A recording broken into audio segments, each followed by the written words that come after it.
Welcome to the 2025 Virtual Summit. We are so excited to have you join us as we talk about the dangers of tobacco and how you can encourage others to continue living a vape-free life. My name is Ryan and I am from South Texas, and this is my third year as a teen ambassador. I'm so excited to be here for my last virtual summit. And a fun fact about me is that I have a dog named Molly. Now, let's meet the rest of the teen ambassadors.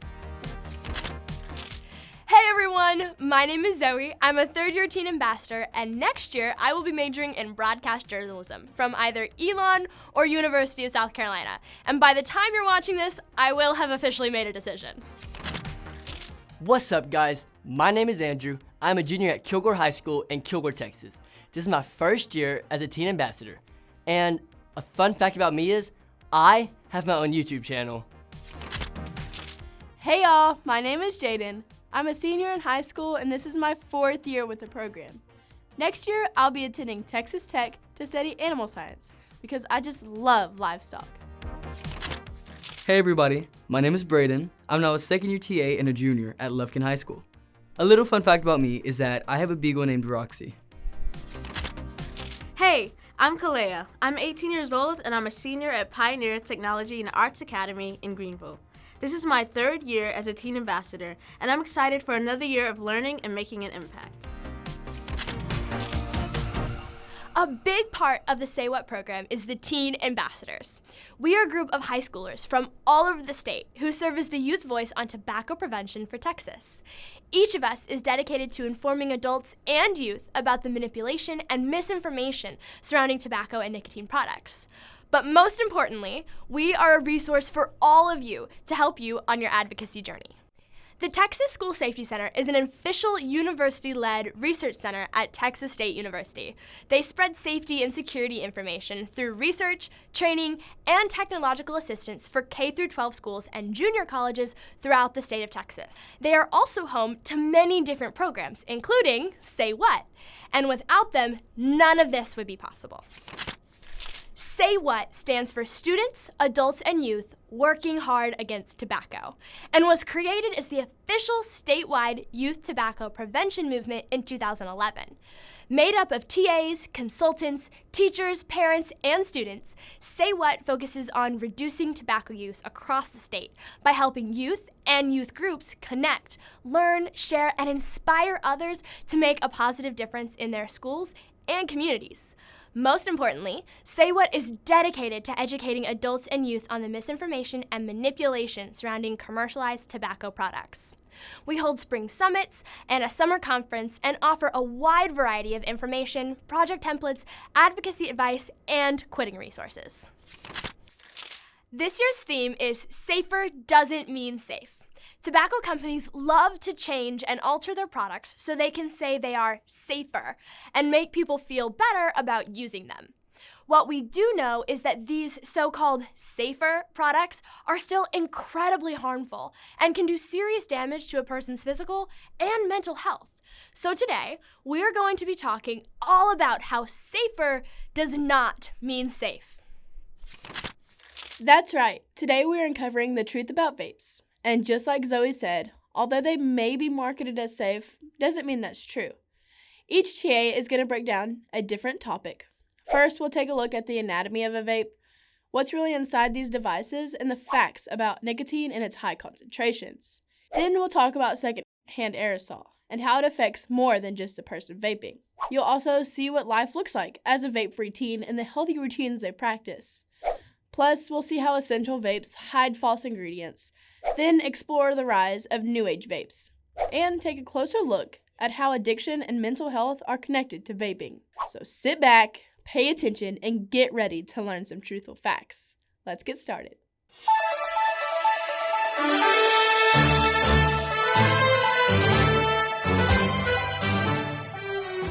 Good morning. I'm your host, Ryan, and welcome to the special report of Say What News.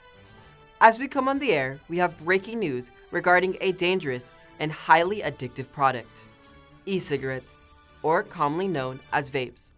Today, we'll take a closer look at these products that have become popular among the youth, and we'll explore the serious risk behind them. Let's get started. First, let's talk about the actual device. While today's vapes come in many different shapes and sizes, they all function essentially the same way. Every device consists of three main parts: the atomizer, the battery, and the cartridge, each with its own set of dangers. What are those dangers? Well, let's start with the atomizer. This part heats the e-liquid into vapor. The atomizer includes a coil, a wick, and a casing, which holds the other two parts together. The wick is made up of cotton, which is what absorbs the e-liquid from the cartridge. The coil is the heating element, made from metal wire. And, as you can see, when the vape is turned on, the coil heats up and vaporizes the e-liquid, which is what the user inhales. The coil itself can present some dangers. A heated coil can actually leak heavy metals into the e-liquid. These metals include nickel, tin, and lead. Each metal can cause a long list of health problems, such as lung cancer, kidney disease, stomach aches, and so much more. And all of these metals are inhaled directly into the lungs. The next part of the vape is the battery, which is what powers the coil. The battery is usually a lithium-ion battery, which has the danger of exploding. This can result in tooth loss, severe burns to the mouth, face, and throat, along with the possibility of losing vision and hand function. Even scarier, the device doesn't have to be in use for it to explode. As you can see in this video, the vape can combust in a user's pocket, which can result in severe burns and injury to the body. Finally, we have the cartridge, which contains the most dangerous part of a vape, the e-liquid. The e-liquid is full of dangerous and deadly chemicals that are harmful to the human body. Let's break down some of these chemicals. Acrolein, which is found in plant sprays, is used to kill toxic plants. It can cause irreversible lung damage caused by a buildup of fluid in the lungs, otherwise known as pulmonary edema. Next is benzene. This is a chemical that can be found in car exhaust. This one is different from the other chemicals because it causes anemia, which affects bone marrow and decreases red blood cells. In August of 2000, reports began to surface about microwavable popcorn factory workers claiming they felt they were having a hard time breathing. Turns out, they had been breathing in a chemical called diacetyl that had been added to the popcorn. This chemical is commonly used as a butter flavoring in foods. Breathing in this chemical causes severe lung diseases, known as bronchiolitis obliterans, or popcorn lung, which causes inflammation and scarring in the small airway of the lung. You can think of it like trying to breathe through a straw. As a result, diacetyl is no longer used in microwavable popcorn factories, but it is still found in vapes.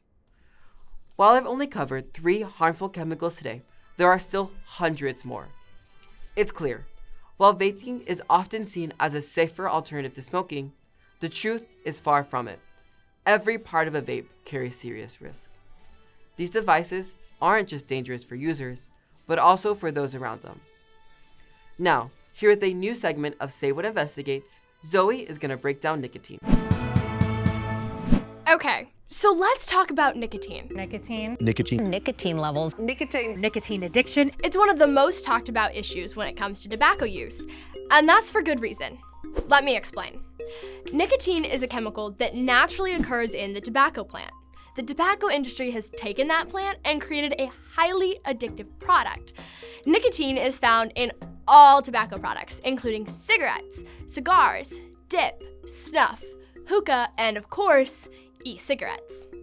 Nicotine is incredibly addictive and can actually alter the way a person's brain operates. It's the part of the tobacco plant that can turn a first-time user into a lifetime user. Just like that. Okay, so now you know that nicotine is really addictive, but why is that an issue? Well, nicotine can cause a whole host of problems, including decreased appetite, heart palpitations, increased blood pressure, hyperalertness, and nausea. All of these side effects get worse with prolonged nicotine exposure, meaning that the more someone uses nicotine, the more health problems they can experience, like strokes, diabetes, and even cancer. Meanwhile, tobacco companies are well aware of nicotine's addictive properties and all of its harmful effects. Do they care? Well, they have and continue to create products that are designed to deliver nicotine to the brain more and more quickly. They also are creating products that contain additives that make it easier for the body to absorb more and more nicotine.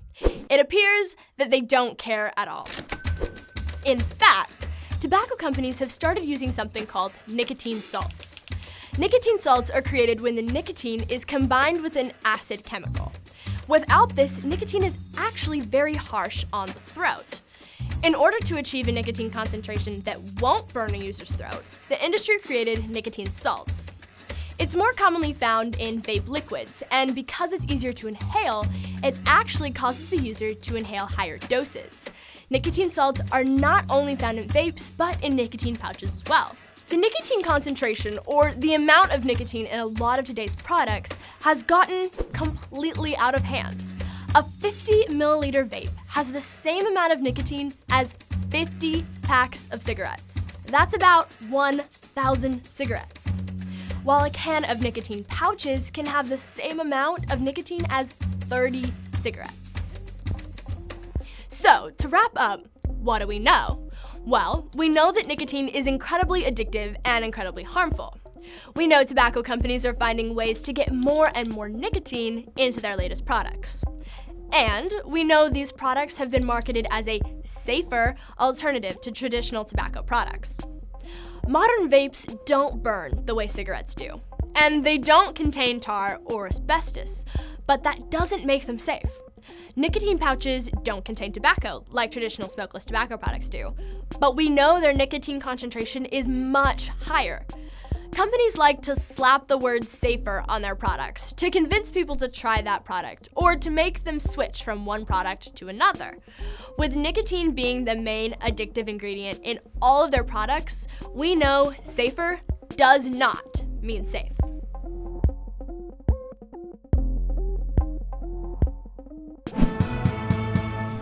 Thank you, Zoe. That was a very informative piece on the dangers of nicotine. We now take you out to our on-scene reporter, Brayden, with an emerging story we have been following about secondhand aerosol in schools. Brayden, are you there? Yes, thank you, Ryan. I'm here in one of the most notorious hotspots to vape, the school bathroom. This is where students are being exposed to secondhand aerosol without even realizing it. In fact, school authorities have closed this restroom because of the heavy vape use in this area alone. Now, for those who are unfamiliar with this problem, let me explain. The rise of popularity in vapes has led to increased risks of secondhand exposure. Secondhand aerosol is a cloud of aerosol exhaled by an e-cigarette user. E-cigarettes release chemicals into the air that linger and create health risks for anyone exposed. Some of these chemicals include nicotine, diacetyl, and even heavy metals.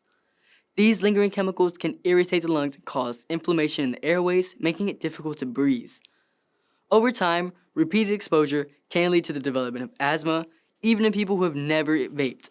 And for those who already have asthma, secondhand exposure can cause an asthma attack. So, as you can see, secondhand aerosol is more common than many people realize, especially in places like schools. Studies have shown that it is heavily concentrated in areas like school bathrooms and locker rooms where there is no monitoring. Research from the CDC confirms that most middle school and high school students have been exposed to secondhand aerosol, proving just how widespread that this issue is. And Ryan, as I was standing outside, I managed to speak to a few students who confirmed that this bathroom was a hotspot for vape usage. One told me, quote, "There's always at least 20 other students inside the restroom at once, and the entire room is always filled with vape smoke." One other student told me, quote, "I went in the restroom and instantly felt like it was hard to breathe, so I left. Then once I got back to class, I felt like I was getting a headache." So this is obviously what is affecting these students in a negative way. Now, the National Institute of Health has said that exposure to secondhand aerosol can cause migraines, shortness of breath, and airway inflammation because of the chemicals I mentioned earlier. In a school setting, this can make it harder to focus in class and affect overall academic performance. We already know that nicotine has been proven to interfere with brain development, making it more difficult to concentrate. This means that even if someone never vapes, Just being around secondhand aerosol could negatively impact their health and ability to learn. So let's break it down. Secondhand aerosol is more than just a little mist in the air. It's a chemical cocktail that could affect everyone around it. The solution? Know the risks, protect yourself, and speak up when you see vaping in places where it does not belong. I'm Braden, reporting with Say What News. Back to you, Ryan. Thank you, Braden. And thank you for joining us for this special report. I'm Ryan, and this has been your inside look into the hidden dangers of vaping.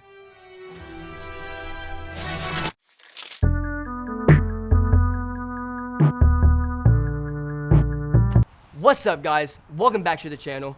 I was just reading my Bible and gathering my thoughts. People in the comments are always asking me what my daily routine is and what it looks like. So I was thinking, why not just make a video and show you? I also get asked a lot if I vape, which I don't, but I know a lot of the kids my age that do. And I was thinking that my routine is a big part of why I am able to remain vape free. Here's what I mean. I believe that healthy routines equals healthy habits. Habits don't just happen, they're built. And when you build strong routines, there's no place for bad habits, like vaping. Here's the science.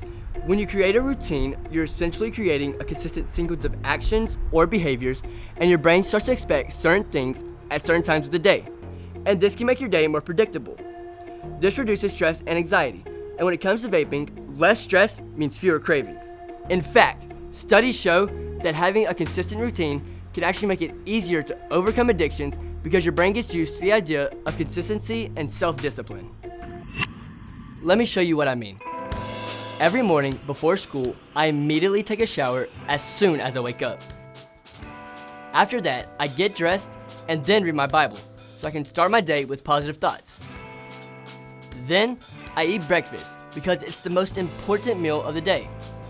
I make sure I have everything I need for school and then put it in my truck. Whoops, almost forgot to brush my teeth. Whew. Okay, now I can head off to school.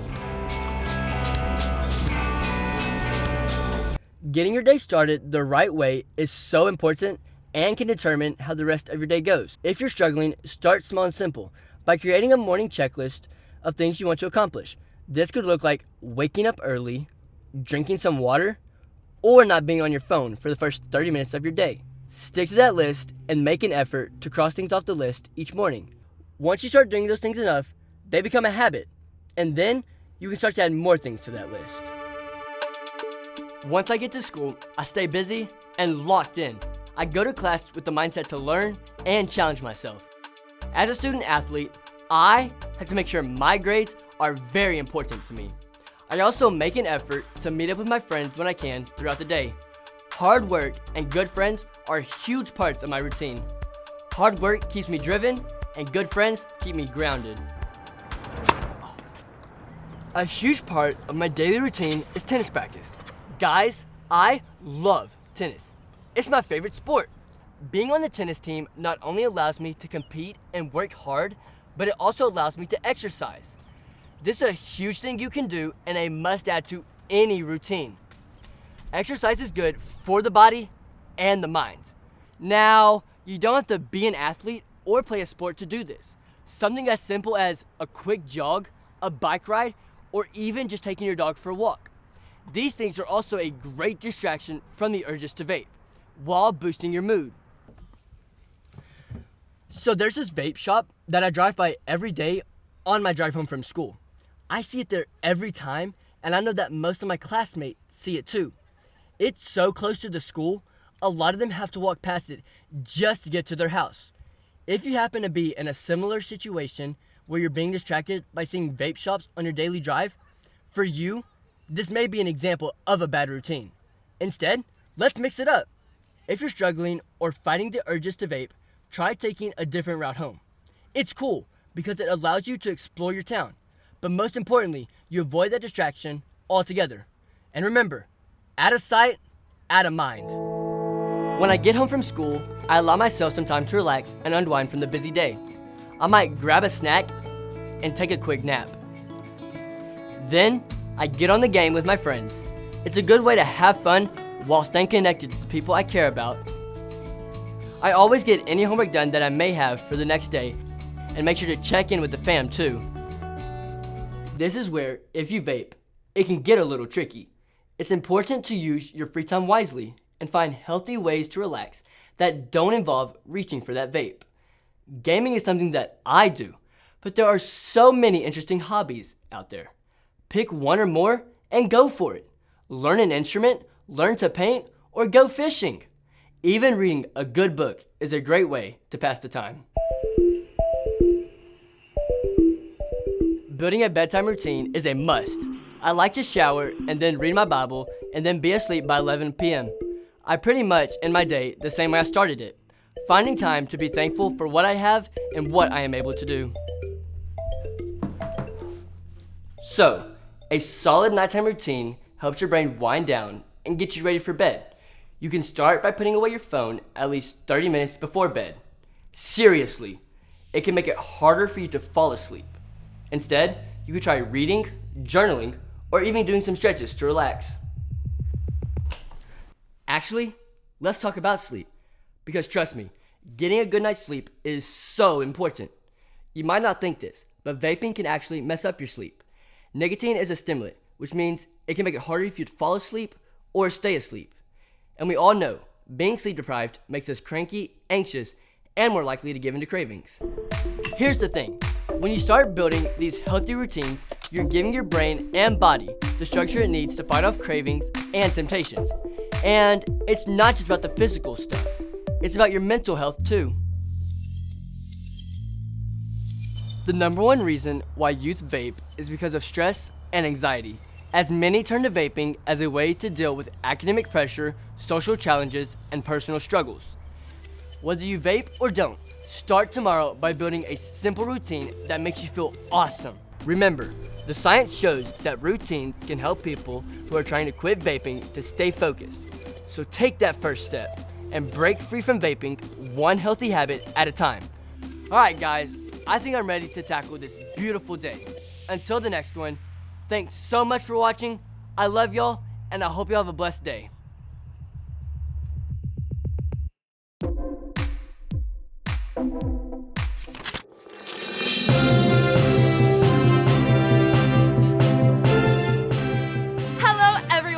Welcome back to SVC, Shady Value Channel. This is going to be a very special episode. Today's show is all about essential oils. I am feeling calmer just talking about it. We are going to look at some products we featured here before, as well as some brand new ones we just know you're going to love. As always, to order any of our lovely products, or if you want to call in with any comments or questions, the number is down below. Essential oils are a product that have appeared in many homes over the years as a homeopathic remedy to a wide variety of things, many of which have been featured on our very own show. These little vials of oil come in hundreds of kinds, each with a different use. Tea tree oil is used for thickening hair. Oregano oil for gut health. Lemon, lavender, and peppermint oil can be blended to help with seasonal allergies. Essential oils can also be used to make things like pain relief creams or bug spray. And a few drops of lavender oil in mascara can even clear up itchy, watery eyes. Today, we are introducing a brand new product that is based in the essential oil community, essential oil vapes. Sometimes called diffuser sticks, personal diffusers, aromatherapy vape pens, this emerging product is the perfect example of marketing manipulation. Much like your classic battery-operated vape, these products heat up essential oils and water and vegetable glycerin into an aerosol for users to inhale. It's an almost identical process where the nicotine is replaced with essential oils. Some versions even contain vitamins and supplements like melatonin or caffeine. This product is said to help lower anxiety, enhance brain function, and improve metabolism. What makes this product truly unique, however, is that heating these essential oils alters their chemical composition and creates harmful volatile organic compounds, or VOCs. Users of this product can expect to experience inflammation, irritation in the lungs, coughing, wheezing, shortness of breath, or even conditions like lipoid pneumonia, which is a type of lung inflammation caused by inhaling oil-based substances. Chemicals like propylene glycol, methanol cytopentanone, eucetyl pyrazine, ethanol vanillin, and diacetyl have been found in these products, all of which can lead to popcorn lung disease, respiratory stress, cellular damage, infections, and chronic lung disease. We also have products that are similar to devices like Ripple and Sensa, both of which are said to help users quit nicotine. However, these products may contain trace levels of nicotine themselves, and users can expect to experience the same health effects as essential oil vapes. Some people are even promoting vaping tea as an alternative to regular vaping. Oh, it looks like we have a caller. Caller, you're on SVC. I hear you're excited about today's product. Why don't you tell us about it? Actually, no. I'm not excited at all. I have some major concerns. Did you just say that these products cause respiratory stress, cellular damage, infections, and chronic lung diseases? Yes. Okay, so you're saying that all of these things could actually happen if I use this product? Yes.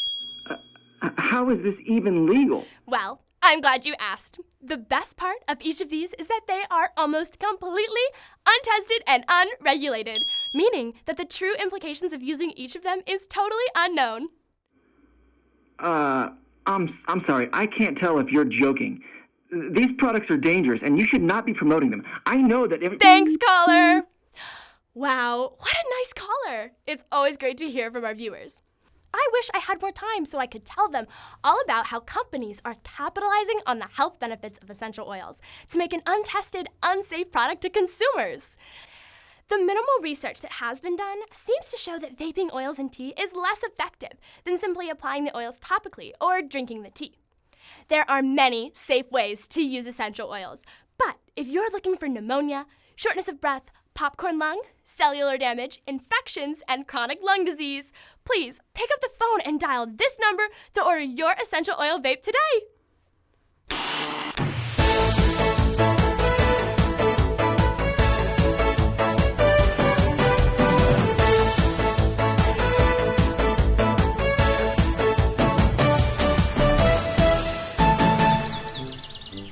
Whoa, Kalea, check this out. Have you seen this vape? It has a touch screen, it can take calls, and this one can even track your steps. How cool is that? Yeah, because nothing says health conscious like a device that tracks your steps while inhaling harmful chemicals. Okay, well, what about this one then? It has a virtual pet, a slot machine, and it even has a puff counter. Because why wouldn't big tobacco turn addiction into a high score contest? It's just making vaping seem more fun. Right, and also more addicting. That's the whole point. Get people hooked while they're entertained. It's kind of like putting sugar on poison and calling it candy. They aren't just selling vapes. They're merging multiple addictions into one. The mimicking of smartphone and gaming mechanisms like flashing lights and interactive designs play into the same habits that keep people glued to their screens. It's an entire system designed to keep you addicted. Well, then what about nicotine pouches? There's no tobacco leaves, there's no inhalation, so those have to be safer, right? Nah, they're just switching up the strategy, not the problem. All they did was take out the leaves and keep the chemicals. Nicotine pouches are still highly addictive because they're made with nicotine powder, which contains addictive salts, chemical fillers, sweeteners, and flavors. They keep their users hooked just like other nicotine products. Nicotine pouches don't have much research, but what we do know is that they can cause cancers of the mouth and throat, cavities, and damage to gums. Oh, well, they're super popular now. I've even heard that it's the second most used product among teens our age. Yeah, they are. And the scary part is there are barely any regulations on these things. No strict laws or marketing restrictions either. In fact, there are no federal regulations that prevent or restrict the sale of nicotine pouches. And there are no enforced marketing rules either. That means they can be sold just about anywhere while targeting anyone. Wow. It sounds like the tobacco industry has an unfiltered access to us, especially through marketing. Oh, speaking of the marketing, have you seen how influencers have promoted their products? I've seen products from people like Mike Tyson, Snoop Dogg, and even Hulk Hogan have their own vape brands now. Exactly. These companies like to use celebrities to get people interested in their products, and they use other tactics to keep their customers loyal. Oh, like reward programs. My dad was telling me about those, how they had them back in the day. Yeah, back before cigarette advertising was regulated to stop the targeting of youth, the brand Camel had a rewards program called Camel Cash. Users could trade in this cash for things like duffel bags and exclusive merch and hats. Now, Zyn has the same type of rewards program where they offer discounts, exclusive merch, and even VIP event access. It's just the same tactic updated for the digital age. For example, Zyn recently sold out an exclusive concert with Noah Khan. Tickets were only available to those who have at least 3,000 points by buying Zyn products, which amounts to $2,000. And it's not just concerts. The rewards webpage offers prizes like Yeti coolers, Theraguns, AirPods, exclusive merch, and even TVs. So you're basically saying that history is repeating itself? Basically, since there are no regulations, Zyn gets to copy and paste the exact same tactics that Camel used to get kids hooked to their products. Wow, but they make their products look so cool and fun to use. It makes it seem like there's no way that they could be bad for us. That's the trick. They disguise their products as safer alternatives or innocent entertainment. They market health-damaging devices with celebrity faces and flashy lights. And who do you think falls for it the most? Young people. Yep. Wow. So I guess safer doesn't really mean safe. Now you're getting it. Between the high-tech upgrades and sneaky marketing, there's no question who these companies are targeting. You. Now that you know it's all a trap, maybe we can rewrite history.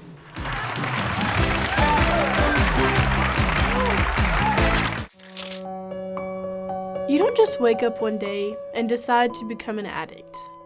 That's not how it happens. It starts with pain. Pain that has nowhere to go.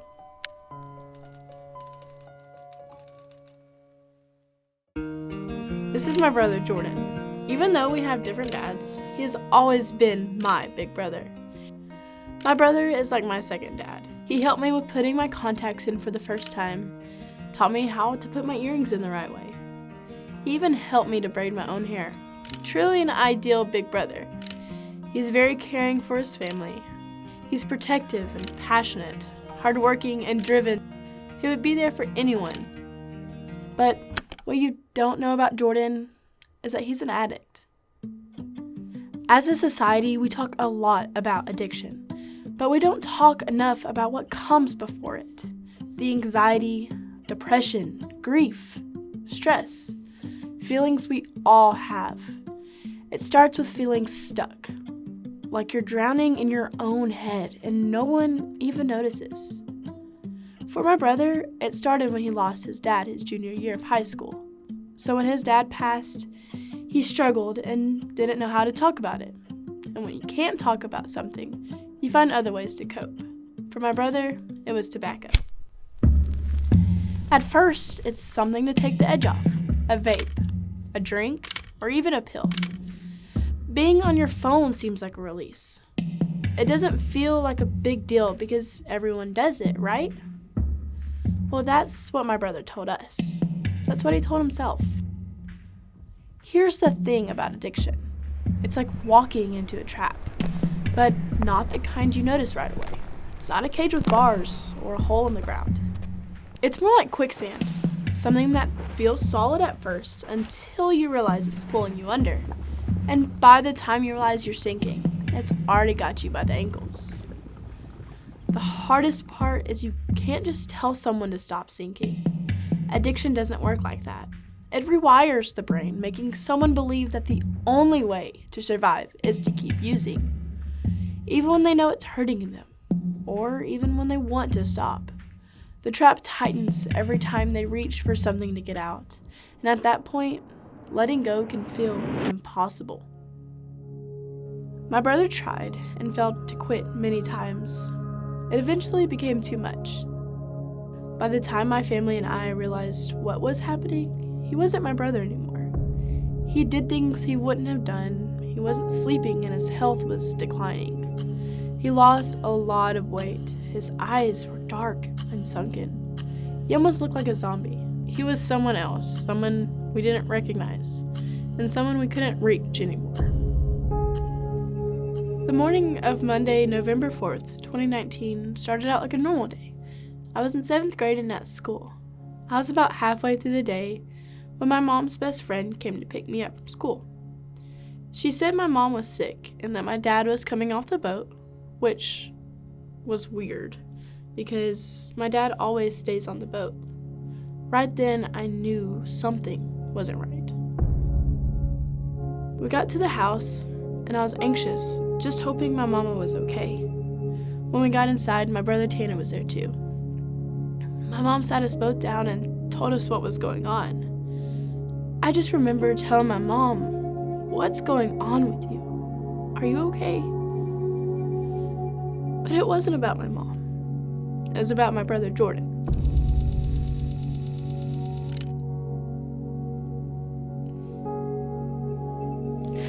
My mom had told me that my brother was no longer with us, that he decided to take his life. My first reaction was to... I can't.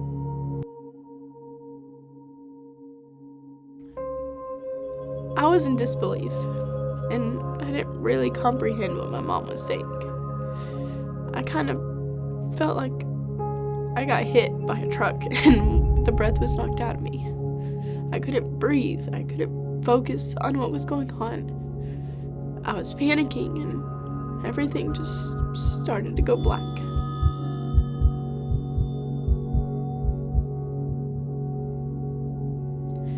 The next day, we had to tell his daughter. And that, to this day, is the hardest thing I've ever had to do, was tell my brother's daughter that her daddy wasn't coming home. It took about 3 to 4 weeks for reality to set in that my brother wasn't here with us. It really hit me at his funeral when they read his obituary, and I realized that he was really gone, and he wasn't coming back.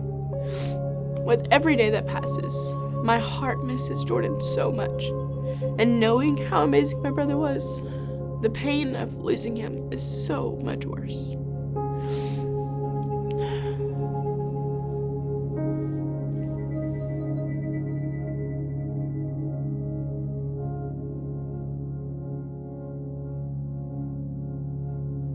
My brother isn't the only one. He's one of thousands of young people who struggle with their mental health, trying to hold it together, and thousands of teens thinking that nicotine, alcohol, or pills, something is the answer.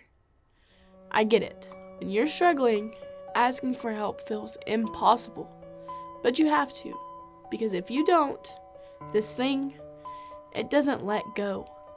And I don't want anyone to go through what my brother did.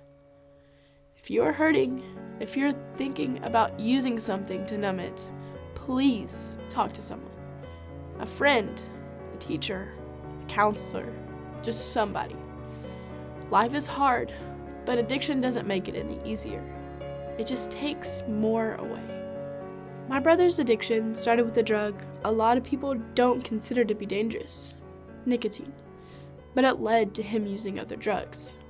While tobacco didn't kill him through cancer, it was still responsible for his death. He used it to deal with his emotions.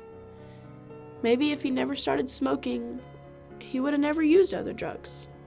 Maybe he'd still be alive. And that's why I worry about vaping. While it may seem like it's only a puff here or a few there, it can always lead to worse things. I can't bring him back, but maybe, just maybe, I can stop someone else from going down the same road. Your mental health matters. You matter. If you or someone you know is struggling, reach out. There is help. And I promise you, there is hope.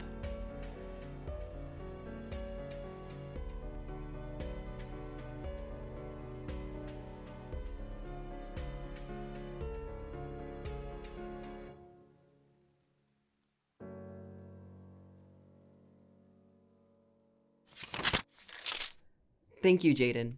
It takes a lot of courage to share a story that powerful. That's why today's information is so important. You never know how a story can impact your life, your friends, or your family. If you're struggling or know someone who is, the best thing you can do is talk to someone and get help. Today, we covered a lot. So let's do a quick recap.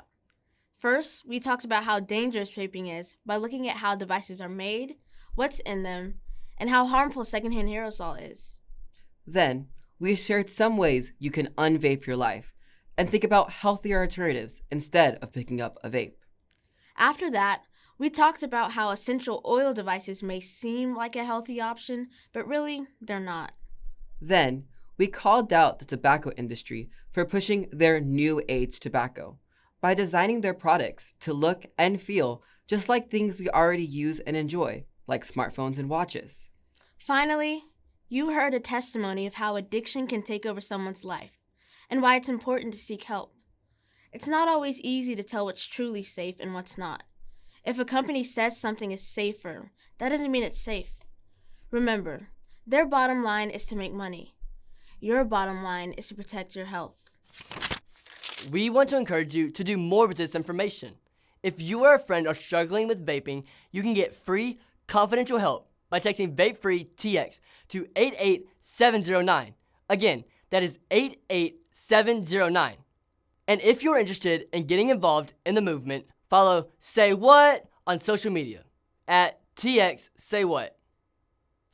Take our training modules to level up your knowledge. Register your youth group to host projects and request free, limited edition materials. And don't forget, our annual conference is happening in Austin, Texas, and registration is still open until May 31st.